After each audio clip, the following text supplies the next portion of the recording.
This is the time to say, La illallah. There is no God to worship except Allah. Muhammad, Rasulullah. Muhammad is messenger of Allah. This man is uttering the Islamic creed, Shahada, and declaring that he is becoming a Muslim. This occurred during the 8th Saudi Medical Conference, which was convened in Riyadh.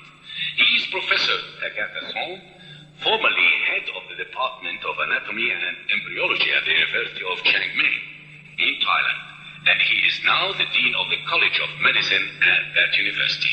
Our acquaintance started when we presented to him some Quranic verses and prophetic hadith which deal with his specialization in the field of anatomy.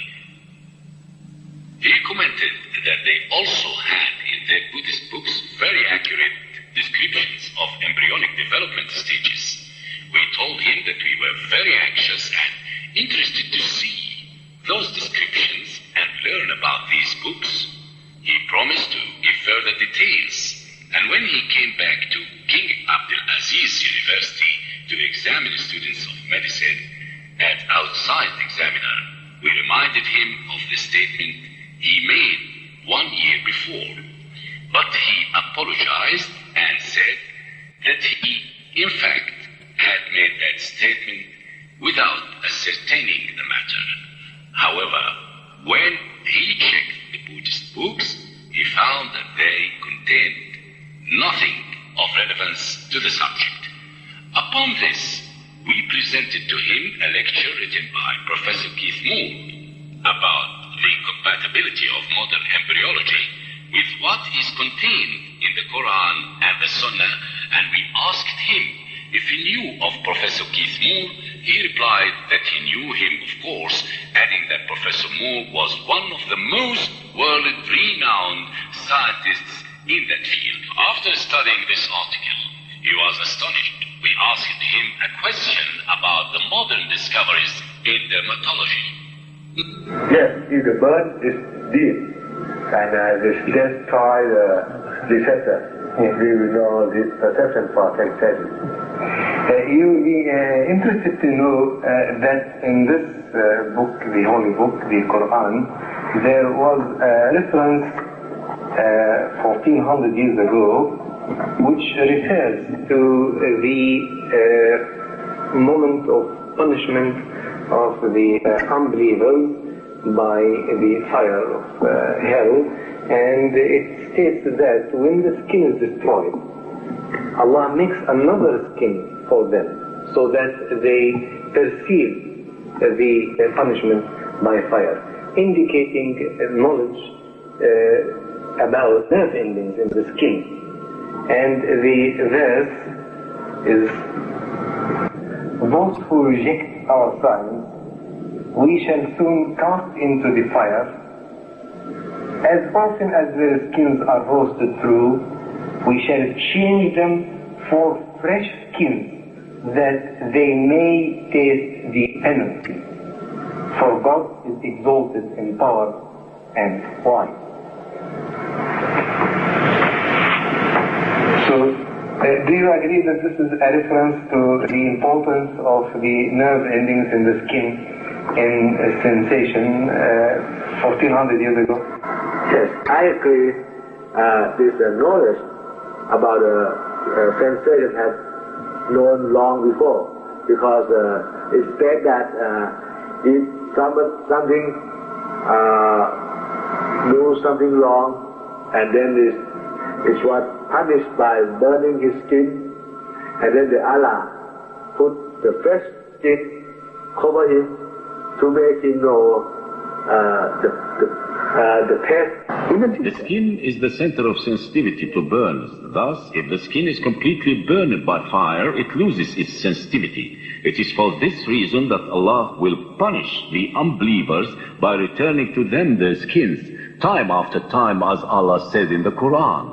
Those who reject our signs, we shall cast into the fire. As often as their skin are roasted through, we shall change them for fresh skins, that they may taste penalty. And we read to him some verses of Qur'an, and we asked him the following question: is it possible that these verses came to the Prophet Muhammad from a human source? Tejasen conceded that they could have never come from any human source. But he still asked about the source of that knowledge. His question was, from where could Muhammad have possibly received it? We said, from Allah, the most glorified and most exalted. Then he asked, but who is Allah? We replied, He is the creator of all that is in existence. If you find wisdom, it is because it comes only from the one who is most wise. If you find knowledge, it is because it comes from the one who knows everything. If you find perfection, then it's proof that it comes from the one who is most perfect. And if you find mercy, it is because it comes from the one who is most merciful. In the same way, if you perceive creation, then this is proof that it is the creation of the only creator.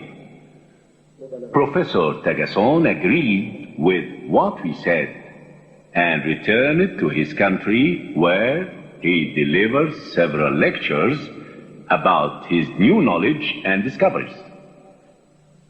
We were informed that 5 of his students converted to Islam as a result of these lectures.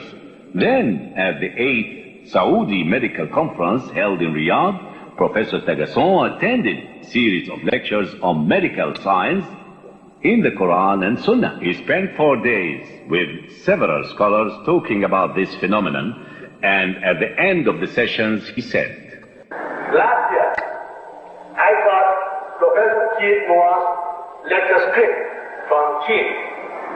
He asked me to translate it into the Thai language and to give a few lectures to the Muslims in Thailand.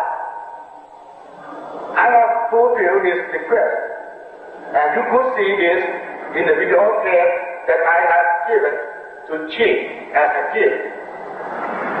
From my study and what I have learned from this context, I believe that everything that has been recorded in the Qur'an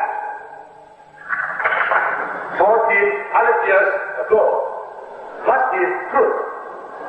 That can be proved by the scientific age. Since the Prophet Muhammad could neither read nor write, Muhammad must be a messenger who relayed this truth, which was revealed to him as an enlightenment by the one who is knowledgeable creator. This creator must be God or Allah. Therefore, I think this is the time to say, La ilaha illallah. There is no God to worship except Allah. Muhammad, Rasulullah. Muhammad is the messenger of Allah. The truth comes from Allah, who said, Praise be to God, who will soon show you His signs, so that ye shall know